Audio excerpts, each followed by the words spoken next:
Premièrement, le ressort de la politique de l'Arabie saoudite n'est pas idéologique. S'il vous plaît, arrêtons de penser que l'Arabie saoudite n'a qu'un rêve en se réveillant le matin, il faut que j'exporte mon wahhabisme. Les Saoudiens n'ont qu'un rêve en se réveillant le matin, c'est il faut que je reste au pouvoir.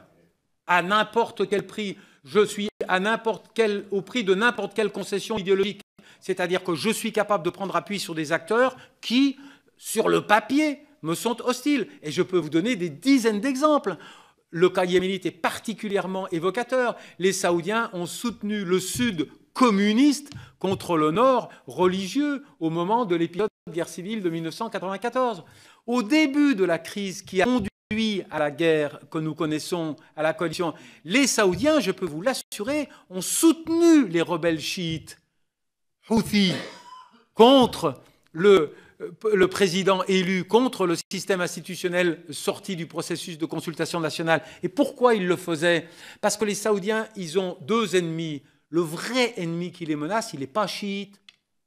Il est chiite au sens de l'hégémonie régionale, mais il ne les menace pas, il ne menace pas leur trône, même s'ils ont une minorité chiite, parce qu'un acteur chiite ne peut pas être légitime, ne peut pas prétendre à mettre en danger le pouvoir politique des Saouds. Donc les Saouds, leurs ennemis, sont sunnites. Hein. Et ce qui s'est passé l'autre jour, je me suis exprimé là-dessus, j'ai dit, c'est pas une guerre entre l'Iran et l'Arabie saoudite, et c'est pas une guerre entre les sunnites et les chiites, c'est un mode d'action du régime saoudien pour régler ses comptes avec son opposition. Et regardez, qu'est-ce qu'il a fait? Il est menacé par les modérés et il est menacé par les radicaux. Mais la pression sur des radicaux est devenue plus forte. Donc, il a cessé de soutenir les Houthis. Pourquoi soutenait-il les Houthis? Parce que les Houthis affaiblissaient les frères musulmans de l'Islam et donc affaiblissaient les modérés qui le menacent. Et il a concentré ses efforts sur les radicaux. Alors, il a fait deux choses. Il est entré en guerre bruyamment. Il est allé casser du chiite à la périphérie du monde arabe. Il est allé dire, les radicaux sunnites n'ont pas le monopole de la défense des sunnites. Moi aussi, pouvoir saoudien, je peux casser du chiite. Je vais aller me battre bruyamment. Pourquoi le Maroc? Qu'en vient faire le Maroc dans la coalition contre les Houthis? Il vient redorer son blason sectaire. Il vient faire que les radicaux n'aient plus le monopole de la défense par les armes des intérêts existentiels des sunnites. D'accord? Quand il a fait ses exécutions, le régime, ces 47 personnes, dont 43 sunnites, il a envoyé un message à qui? À l'Iran? Certainement pas.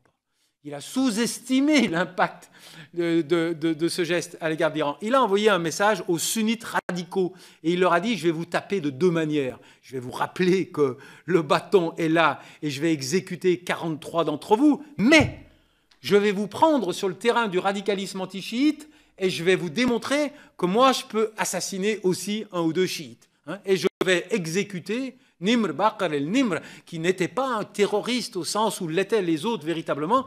Je ne vais pas vous laisser monopoliser le terrain extrêmement légitimement du radicalisme anti-chiite. Hein.